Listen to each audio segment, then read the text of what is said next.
Hello, good morning. It's almost 3 a.m. Yes ulit, karton yun. Yes ulit, nandito tayo sa double deck. At yes, clip fan yun. At naririnig nyo siya. Yes, pero sobrang init ngayon. At malakas naman yung boses ko sa sobrang lapit na mic. So medyo white noise siya for you guys. Ang gusto ko lang sabihin sa'yo tonight ay matakot ka, be scared. And do it anyway. Sobrang fun. Why? I have may dalawa akong kwento para sa'yo today. Yeah, just go inside the gym. Pumasok ka lang. Legit. Join that competition. Yeah. Bakit ko sinimulan with the gym? Kasi I found a new gym. Period. Pero, saan ko muna gusto dalhin tong ano na to? Sige, ikikwento ko muna sa inyo sa ano ba tong mga nasa ilong ko? Parang mga fiver. Anyway, sisimulan ko sa inyo sa pinaka-recent na pangyayari and then susuhayan ko with other kwento na previews na mas nauna, okay? Why? Dahil recently, number one is about the gym. Recently, nakahanap ako ng gym na may bago na akong gym. Basically, may bago na akong gym. Kasi, lumipat kami dito sa Pasig. Okay, bumalik kami sa Pasig after years rin, like 4 years. Probably na nasa Rizal kami, specifically Binangonan. Yeah. Binangonan, tapos naging Tayuman. Yes. Nung nasa Tayuman ako, probably January 2 of this year, ngayon year lang ako nag-start pumunta sa gym. Okay? Matagal ko na siyang plano na gusto ko talaga mag-gym. Pero I don't know, sobrang, I would even say, na before ko pumasok sa gym, frustrated akong bodybuilder. Bodybuilder! Frustrated siya na parang fitness person. Ganyan. Kasi I watch the videos, I know the programs, I know the workouts, I know what the exercises are called. Tangent, bading rin ako, so parang closeted ako during that time, nung mga before, pero pinapanood ko na siya. Medyo it connects kasi like bading rin naman ako and I like watching people working out at admiring their bodies kasi ang gaganda ng mga katawan nila. Wow. Pero gusto ko lang i-connect yun nung before pa ako nung closeted pa ako, part yun. Nagkakalistek ako sa sambayan before anything, ganyan. Pero never, ngayon ko lang nalala, never went to the gym nung nasa sambayan pa ako. Ewan ko kung may malapit ba to or hindi ko man lang tiningnan. Ay, wait, mayroon lang ako nalala. Closeted pa ako nung time na yun. I think nakwento ko pa nito dun sa parang coming out, kwento ko na video dito sa YouTube. Pero, I remember this guy na nagbebenta ng yelo. May tindahan sila malapit doon sa amin at pinupuntahan ko, me expecting myself to bump into him or siya yung makita ko nandun sa tindahan at siya yung bibilang ko ng yelo, ng tube ice. Something about his physique, man, like moreno, tapos yung I know siguro like magkaedad lang kami noon or like or baka younger pa nga ata sa akin, pero yung biceps niya, man, wow, hot. Ang hot niya, gusto ko na sabihin. Anyway, and balik na tayo and we can freely admire guys without me policing myself. Thank you so much. Okay, anyway, nasan tayo? Nandun ako, okay, nasa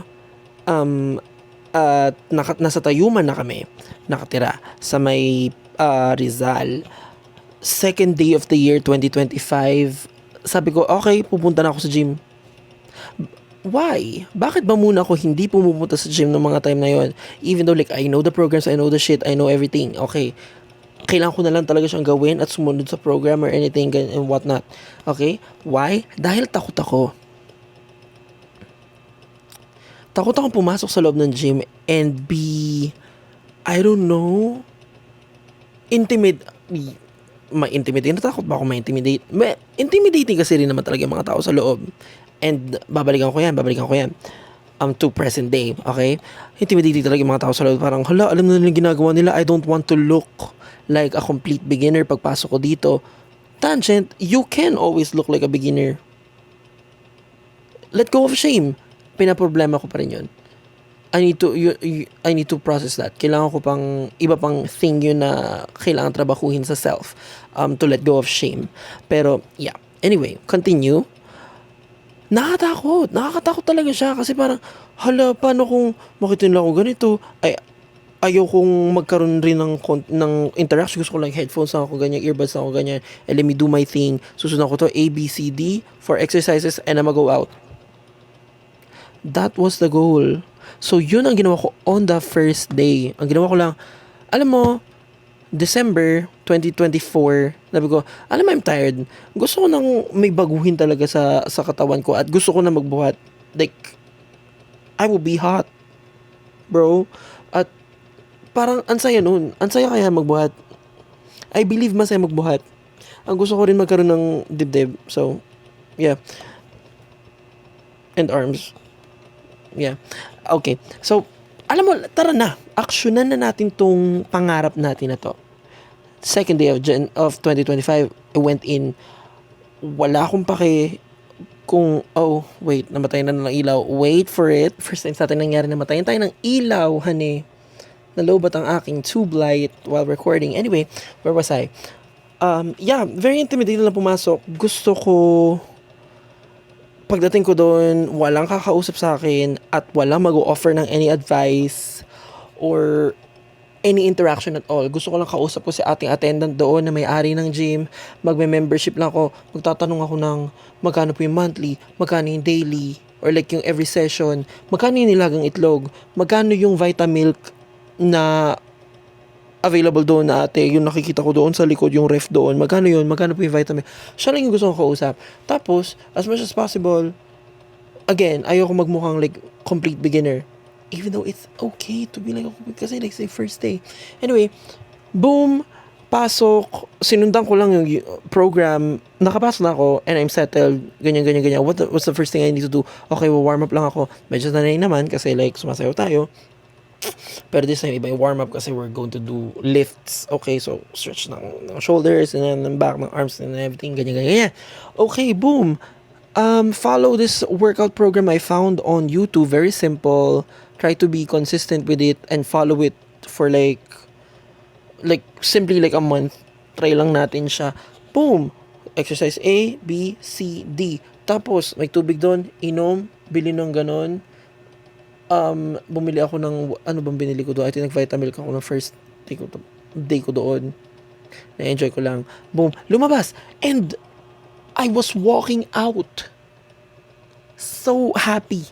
Sobrang saya ko kasi, wow, na-experience ko na siya. Finally. Ito pala yun. And tama ako. Ang saya magbuhat. I've been missing out all this time. Why? Because of fear. Takot ako pumasok eh. Takot ako ma-judge. Takot ako magmukhang beginner. Takot ako eh. Pero gusto kong gawin yun. Like, gusto ko talaga magbuhat. Gusto ko talaga pumasok doon at magpalaki ng katawan at maging mas athletic at you know?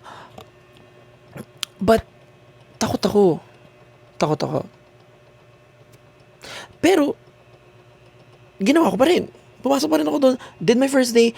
And after that, been consistent. Hindi dire-diretso until now. Pero naging consistent ako na every time na there's a gym or like I have access to a gym, I'll go. Yes. At so, kasi ang saya niya. Ang sayang mabuhat. Real. So you should go to the gym. You need to try it. Actually, kung katulad mo rin ako na been thinking about it or like doing the research and stuff, ganyan, pero never actually going inside the gym and lifting the metal talaga, you're missing out.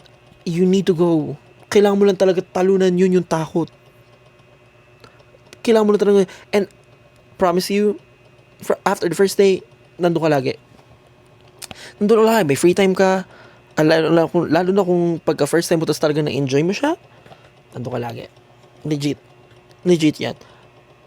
Next kwento. So, after nun, medyo nalungkot ako. Kasi lumipat na kami. Yeah. So, basically, nakapag-gym lang ako on the first year. This year is the first time nga ako nag-gym, di ba? 2025. Lumipat na kami ng Pasig ng February. Kailan ako nag-start mag-gym? January lang this year. So parang, na-enjoy ko pa naman yung Bakal Gym doon. It's my first gym ever na pinuntahan ko and nagkaroon ako ng membership. Tapos parang 50 pesos lang per session ng ano. So ang mura rin ng monthly. Kung nag-monthly ka. So yung ano ko, first time ko talaga sabi ko, sige ate mag-monthly ako. Boom! Hala, pinanindigan niya nga. Ay, na-enjoy ko as in.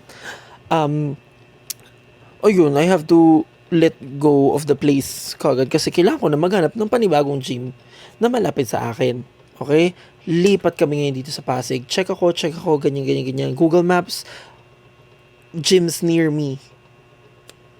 Ay, may isa. Okay, so pinunta ko kagad yung isa na yun. Pagpunta ko doon, medyo private effect siya.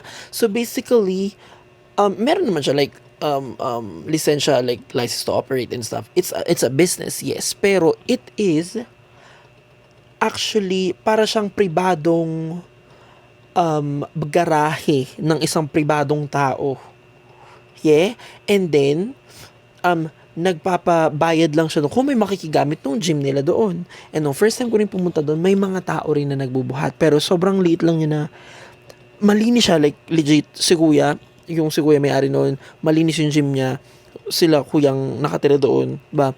Malinis yung gym niya, and then, ano ba itong maano sa labi ko? Malinis yung gym niya, and then, first time ko yung from the first gym that I tried, Bakal Gym kasi talaga yun, tapos parang medyo rusty na yung weights and everything, ganyan, pero maayos naman sa loob. Medyo may kainita sa loob. Dito, kay kuya, open na garahe, ganyan. Medyo mas presko, maliit lang siya, ganyan. Pero yung weights and then yung equipment talaga, like, maintained. Alam mo yun? Ang linis. Even the floors, maganda rin yung mirrors and everything, ganyan. Wala nakakalat na equipment. All the weights are racked. Ganda. So, tinay ko doon, boom. And dahil nga, na-overcome ko na, yun parang the first step, na matry ko man lang yun, dahil matagal ko na itong gusto gawin, dahil na-overcome ko na yung takot na yun, when I was in Rizal, mas naging easy na to para sa akin. So, kinausap ko si kuya, magkano yung ganyan kuya, magkano siya every session, ganyan, nag-start siya na 50 rin. So, para, okay, so perfect rin pala to. Okay, so I'll see myself here most of the time, often. Yeah, dito ako mag-gym. Okay, ganyan. Okay, nagtuloy-tuloy, boom, sobrang nice. Bam. And then, matagal akong hindi nakapag-gym. Okay? And then, pagbalik ko doon kay kuya, medyo tumaas yung presyo niya. Tumaas yung presyo niya per session ba? Per session. So, parang nung kinompute ko na yung life, parang hala, hindi na to sustainable for me. Even though like okay siya kasi like walking distance siya from dito sa bahay. Parang hindi naman para sa akin sustainable yung presyo na for me from 50 pesos noon na kinakaya ko like every time. Medyo mabigat yung tinaas for me. Okay, so medyo nag-double brain ako doon, nagdalawang isip ako doon. Tutuloy ko pa ba dito? Or puntahan ko na yung mga gyms na malapit dito rin or like i-check ko rin sila. Boom. So, chinek ko, naglakad ako. Medyo may kalayuan siya. Merong isa sa loob ng isang building. Like, parang 5th floor ng isang building na yun na parang medyo wala ring tao sa loob. Ewan ko kung mall ba yun or like offices ba yun. Pero inakyat ko, doon pala yung gym niya. Okay, akyat ako doon. Boom! Ito na naman siya, ate. The fear ay bumalik. Kasi, nung pag-akit ko ng 5th floor, nakita ko yung pinto. Hala, ang daming tao, mga bortang, mga mama, ang lalaki ng mga tao dun, and sobrang, ang daming activity going on. And, like, it's a single door. Like, ganyan lang. Hindi siya, like, yung malaki, like, open na gano'n. Pero, what is that? Ang daming, this is new to me. I am scared. I am intimidated. Hindi ako papasok.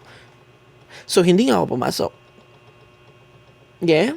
Now, So, double check ulit ako. Another, like, gym near me. Okay, ganyan-ganyan. Check ako. May isa na naman nahanap. Nilakad ko. And why is this the same thing? Pero the difference this time is, nakapasok ako sa loob. Yeah. Pero pagkapasok ko sa loob, nakita ko agad sobrang daming mga tao, mga mama, legit.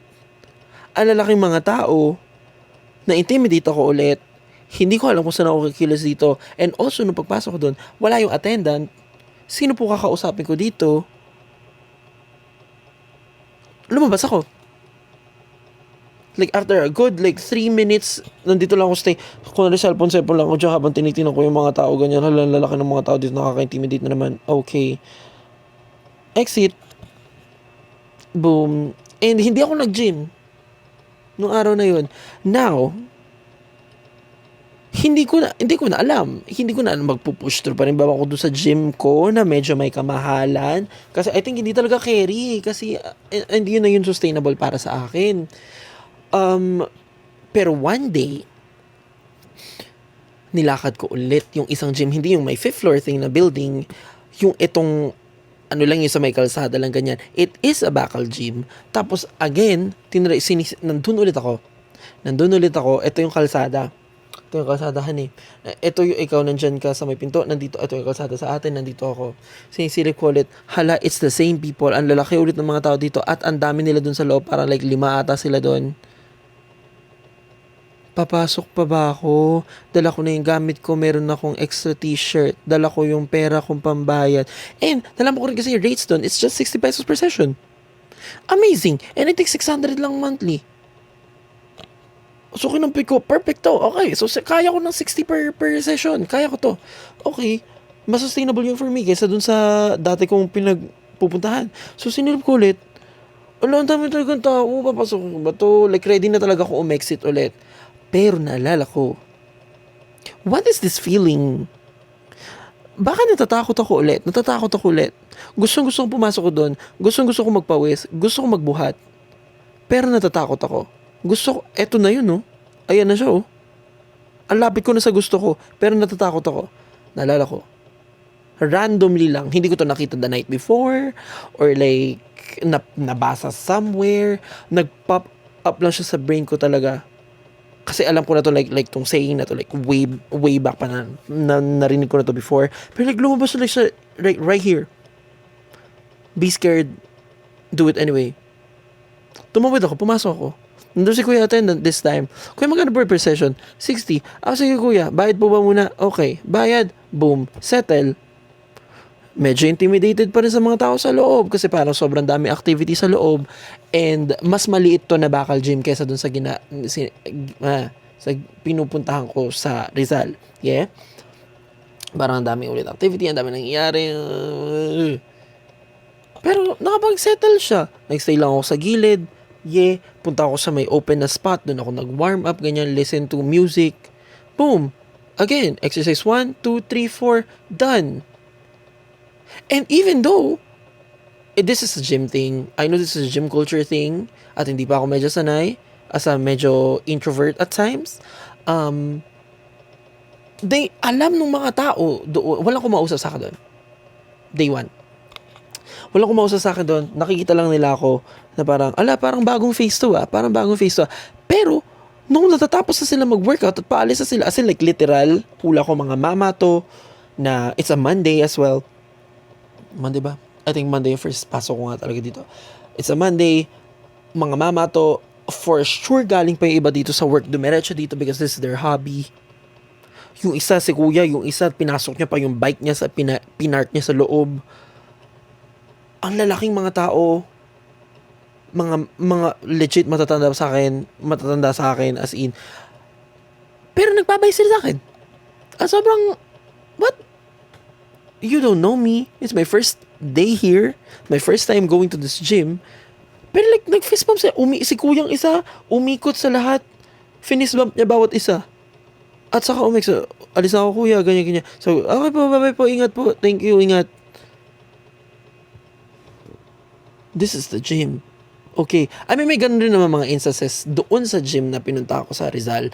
Pero like, nanibago lang ako ulit. Kasi again, takot nga ako in the first place pumasok dito sa gym na to dahil nga ang lalaki nila mga tao at kaya nila akong bugbugin lahat.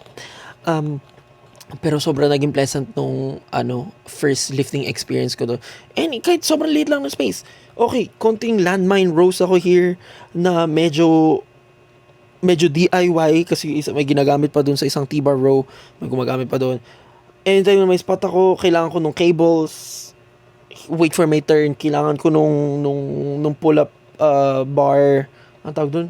Pull down, yung pang pull down. I wait for my turn. Pleasant first day experience. And again, I walked out of the gym feeling excited to go the next time. Dahil tinalon ko yung takot ko na yun. Lesson is the same thing pa rin. Feel it. Matakot ka. Be scared. But do it anyway. Next kwento. Number 2. Kasi sobrang happy ko na. After nung, hindi lang kasi like siya sa diretso sa experience, but also from the learnings I've got and from the teachers we have, medyo confident na ako mag-freestyle. Not only mag-freestyle, mag-battle.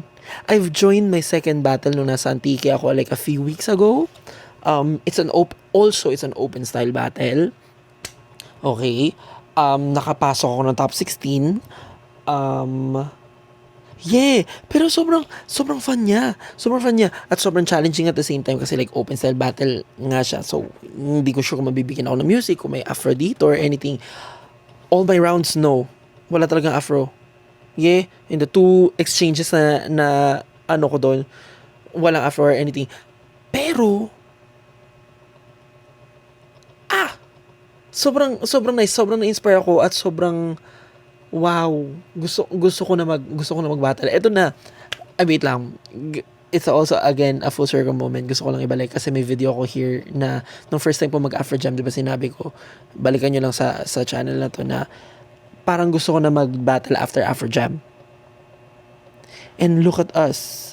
Still on our katatap, naka-experience pa na like two battles and open style pa yun, hindi pa yung like Afro all styles, alam mo yun, open style battle pa yun. Pero wow, look at you, Gab. Noon takot na takot ka dyan. Ulit ko, noon takot na takot ka dyan, and look at you having fun and being excited to join the next one. Why? Okay, kwento ko lang. Antique, top 16, nandun pa sila Kuya Clockwise, si Kuya Ilom, si Kuya Kenrick, mga kuya-kuya kong na-meet ko sa Antique. Wow. Kasi, bakit, also, originally talaga hindi rin sasali ako sa battle. Pinapahapyawan lang ako ni Kuya Clockwise. Sabi niya para, ayan, sige ba, mag-register ka sa battle, ganyan-ganyan. Kasi sobrang fresh ng afro pa sa, basta ganyan-ganyan. Tapos parang, ganun lang ako. Tapos biglang, event na. Tapos ayan, yung mga tao, bumibilog, nagsa-cypher bago yung mismong event. Tapos sinabi ko, sige nga kuya, sino to? Si Kuya Bal. Sabi ko, Kuya Bal, sige nga, sige, register muna ako sa battle na yun. Tara, sasali tayo. Wow. This is so not you, Gab. Like, balikan kita sa Afro Jam Season 1? Hindi, Season 1 ko. So that's Afro Jam like Volume 2? Volume 2? Hindi yun sasagi sa utak ko. Like, matatakot ako. Matatakot talaga ako. Like, for reals. Pero this time, sabi ko, Ibal, tara, game. Pasok mo ako dyan. Gusto ko matry. Like, gusto ko matry. And yun pa rin yun ulit. Gusto ko talaga siya matry after ng mga battles na nakikita ko sa Afro Jams. Parang, parang kaya ko, gusto ko matry yun. Pero takot ako. Pero gusto ko matry yun. So, again, ito na tayo sa Antique. Pero before Antique, sumali rin ako randomly sa Afro Bacolod. Yung pa-battle nila dun sa Make Them Sweat. Nung pumunta kami dun ni Venjo para mag mini camp. So, bali, dalawa lang kami teacher. Siya for Afro House. Ako naman for Amapiano. May pa-battle sila. Ganyan, tsaka may pa-choreo competition rin, ganyan. Pero may battles rin. So, sumali ako sa rookie division kasi like, really naman, wala pa naman akong battle experience. And also, it's an open style battle. And then, ang sabi nila, magkakaroon lang ng Afro music sa semis and sa finals. Yeah? So, yun. Okay, so parang, yes, ganyan ako. Originally talaga, si Kaze lang, si Venjo lang ang sasali. And then, sabi ko, sige Beng, sama kita. Gusto ko na yung matry eh. Gusto ko matry, pero again, takot ako. Pero dahil nandiyan naman si Kaze, tara, game. At ang main motivation ko, ang mananalo may tato. Join ako dyan. And until now, I have to claim that tattoo. Why? Kasi ako yung nanalo sa battle na yun. My first ever rookie division battle. Ako ang champion. What? And again, it's an open style. Pero bandang dulo is nagkaroon ng Afro music dahil nga it's an Afro event. Pero still, may naka-exchange na akong nagka-crump. May naka-exchange na akong open style people. May naka-exchange na ako. Binigyan ako ng funk music. Binigyan ako ng parang music for locking and whacking. Wow! And sobrang na-enjoy ko yun. Nakakatakot like every round. Like parang, wala nang gagawin ko. Medyo nakaka-overthink eh. Pero I want to do this eh. Gusto ko rin matutunan to. Again, nandun nga lang yung unang hurdle. Natakot. Pero gusto ko tong gawin. Pero takot ako. Pero gusto ko nga rin tong gawin. Gusto ko ma-experience to. At gusto ko rin gumaling dito. Gets pa ba ako? Nanalo ko dun. My first ever rookie battle, nanalo ko dun. So, and from there, rabbit hole na nakausap ko ng mga first ever naging mga people na kilala kong nagbabattle, sila Tweety, ayan, na nagbigay sa akin ng information about battles, ano yung techniques, ganyan, ano pwede mong gawin, ganyan. Wow! And then, kung mag-throwback ka from there, that's Afro Jam Volume 2. Kung saan nakanood ako ng how Afro battles are like done. At sobrang nahiwagaan ako na parang, gusto ko tong gawin. Pero again, takot ako. So after Afro Jam Volume 2, kung saan nauga talaga ako, na parang, wow, this is amazing. I wanna be part of this as well. Pero takot ako. Umuwi sa Pilipinas, Bacolod, rookie battle. I wanna do this, but takot ako. Ginawa ko pa rin. Nanalo. And then recently, Top 16, Battle sa Antique, open style. Where do we go from here? This is so fun. Kaya gusto ko lang sabihin sa inyo, the gym, alam kong this will be so fun. At gustong gawin talaga siya. Pero takot ako. Pero pumasok pa rin ako sa gym. And I've been lifting since January this year. Hanggang na ngayon? November. Wow. Almost a year. Inconsistent, I know. Trying to be consistent like recently. Pero still, nakapasok na ako, natalon ko na yung unang hurdle na yun na just go inside the gym. Yeah? Battles. Nakanood lang ako. Nauga ako. Natatakot akong sumali. Randomly sumali lang ako dahil nandun si Kaze. Nanalo. Sumali ulit. Ng open style. Natalo. Pero this is so fun. Wow. At gusto ko pa rin siyang gawin. And hindi ako pupunta sa ganitong experience like right now, or like ganitong mindset right now, kung hindi ko tinalon yung unang yun. Yung takot na yun. Gets ba? Pumasok ng gym, gusto mag-gym, natatakot dahil nakaka-intimidate sa loob, pumasok pa rin. Been enjoying the gym ever since. Nanood ng battles, gustong mag-battles, pero natatakot. Randomly sumali lang dahil kasama ko yung friend ko. Join my second battle na agad. Enjoying it ever since. You need to be scared. You need to feel scared. You can be scared. Be scared but do it anyway. Show for yourself. As in, and again, fuck around and find out. Yeah. Sumali ako, natalo. Pero sobrang ang saya ng event. Ang daming natutunan. Like, kaya ko palang gawin rin yun with my body. I can go that low. Or like, pwede ko pumasok ng ganito na may konting blow-ups na ganyan. May stunt siya na ganun. Parang, kaya pala yun. Ang galing naman nun. I learn things. I'm enjoying stuff. Wow. And hindi ko to, again, may experience kung hindi ko tinalon yung takot na yun and just showed up for it. Be scared, but do it anyway. Pero may gusto lang akong erase. Next kwento ko naman is about Tekken. Okay? So recently, bumalik ako sa Angono, sa Yamatoys, kung saan ako naglalaro. Naglalaro ng Tekken. Tapos doon na lang ulit ako nakahanap ng community na parang, may mga friends pala dito na mas lubog pa sa, as in, these people are doing Rev Major. These people, si Kuya AV doon, natalo niya si AK. Like, what is this? Amazing mga people, mas lubog pa sa Tekken kaysa sa akin. I'm just hindi ako amateur, I know. Like, talunin mo kaya Xiaoyu ko. Anyway, pero, Addict siya. Addict siya sa Tekken, yes. Pero hindi ako kasing addict nila. Now, gusto ko lang i-differentiate sa inyo yung takot sa apathy. Yung fear sa apathy, yung takot sa wala akong pake. Or like, hindi ako interested. Kasi, after nun, bumalik ako doon, last night, nung isang gabi. Tapos sabi ko, nakita nila ulit yung Xiaoyu ko, everything ganyan. Okay, tsaka yung lily ko, ganyan. Okay, tapos, alam mo, ikaw, pinapasali na ako sa may parang mini tournament sila sa tomorrow actually. Tomorrow is Monday. So, November 3. Tapos, pinapatry nila ako na ganyan. I might go, actually, kasi parang fun yun. Mini tournament. Pero may nasabi sila sa akin doon na parang, alam mo, mag-try ka kaya, kahit Rev Major lang.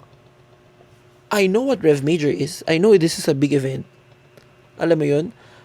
And, wala akong na-feel na takot. It's apathy. Apathy not in a bad way na parang wala akong pake dyan. Pero like, hindi lang talaga ako interested. And there is a difference. Kasi, pwede ako mag-Rev Major. Kaya ko mag-Rev Major. You know? Like, siguro, alam ko, mabubog ako doon. Pero hindi ako natatakot. Natatakot ba ako? Medyo natatakot rin. Pero more apathetic towards it talaga eh. Hindi ko siya goal.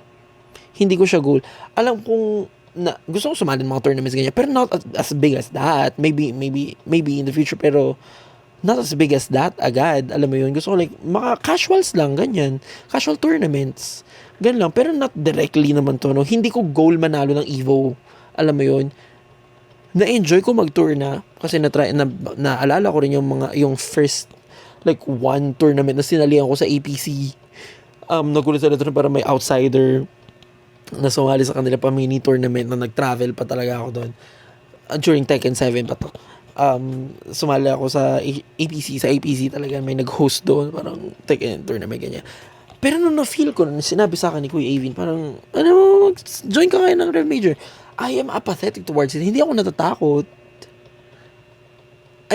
It would be fun na mabugbog nila. Pero wala ko yung initial takot doon na parang, pasukin ko kay Rev Major. Kaya ko pasukin yun for funsies. Pero hindi ako natatakot eh. Like, hindi ko lang talaga siya goal. Hindi lang talaga ako interested in winning Rev Major. Alam mo yun? Mas interested pa ako manalo like dito sa amin, dito sa malapit ng isang like local tournament. Like, that would be fun. Pero, yeah, doon ko lang na-differentiate na this is something na interesado ako. Gusto ko pumasok sa gym, gusto ko magbuhat, or gusto ko mag-experience ng battles, o gusto ko mag-battles, gusto ko manalo ng battles, even in the future. Pero may takot bago ko siya gawin. Natatakot akong pumasok ng gym na yun kasi ang dami mga borta dun sa loob at mga mama na baka bugbugin na ako. Joke lang, hindi naman. Pero like, nakaka-intimidate lang sila kasi alam na yung ginagawa nila. Also sa battles, like, ang galing naman nito, ang grabe yung arsenal niya ng mga moves and like knowledge at ang kanyang repertoire ng mga binabato niya ng mga moves and techniques and stuff. Pero natakot ako sa una kasi baka wala akong may bato. Baka wala akong may takot sa una. Pero nung na-experience ko na siya, I'm now looking forward to it. Looking forward to go to the gym again bukas. Looking forward to join my next battle. Mapa-open style man yan. O, like Afro, like mismo sa Afro Jam na. Versus, about Rev Major and my Tekken stuff. Hindi ako natatakot na pumasok rin ng Rev Major. Hindi lang talaga ako interesado. You know? So there is a difference. But still, the lesson is, Be scared, but do it anyway. Be scared, but do it anyway. Yeah. And that is the thing. Ayun ang chika ko for today. Sana marami pang mga ideya sa ano. Also, medyo nag-blow up yung shiksho ko. Nag-post kasi ako ng clip nung Fafo video ko. Yung kay Gwendolyn Isma 2. Kinlip ko dun yung parang yung Fafo part. Tapos share ko sa ano. Ang dami nag-resonate ng mga tao. Wow. Tapos may nag-share rin dun ng comment. Tapos parang ang version niya daw ng Fafo is Maskam ba yun? M-A-S-K-A-M? Mangyayari, Ma'am Cam ata. Mangyayari ang mangyayari kahit anong mangyari. That is so nice. I love you guys. ang galing lang. Ang galing lang. And sobrang saya ko lang nag-resonate yun sa mga tao. Yeah, and I hope ito rin ay mag-resonate sa inyo. If you resonated with this message, claim what doesn't and leave the rest. Ano daw? Mali. Yeah, I hope nag-resonate ito sa inyo. Inantok na ako. Anong gagawin ko bukas? Rest day ako bukas sa gym. Kasi consistent ako for 2 days. Yeah. Yeah. Good night. And yeah, be scared and do it anyway. Good night.